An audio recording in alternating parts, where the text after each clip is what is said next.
பங்குனி மாதத்தில் வரக்கூடிய இந்த பௌர்ணமி தினத்தில் பெண்கள் இதை செய்யும் பொழுது தங்கம் தானாக தேடி வரும் அப்படிங்கிறதையும், நம்மளுடைய நகை அடகு கடையில் இருந்ததுன்னா அந்த நகையையும் சுலபமாக மீட்டு விடலாம் அப்படிங்கிறத பற்றியும் இந்த பதிவில் நம்ம தெரிஞ்சுக்கலாம். பங்குனி மாதத்தில் பங்குனி உத்திரம், வசந்த நவராத்திரி, இந்த மாதிரி நிறைய விழாக்களும், காரடையான் நோன்பு, விஜயா ஏகாதசி, இந்த மாதிரி வழிபாட்டு முறைகளும் நிறையவே இருக்குது.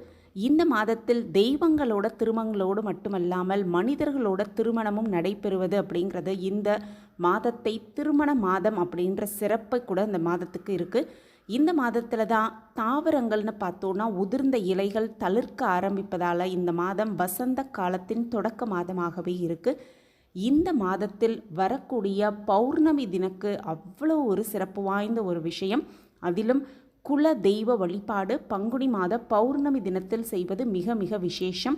அதே போல் பெண்கள் செய்ய வேண்டிய மிக மிக முக்கியமான ஒரு வழிபாடு பௌர்ணமி தினத்தில், பங்குனி மாத பௌர்ணமி தினத்தில் செய்ய வேண்டிய வழிபாடு அப்படிங்கிறது மிக மிக ஒரு சிறந்த வழிபாடு.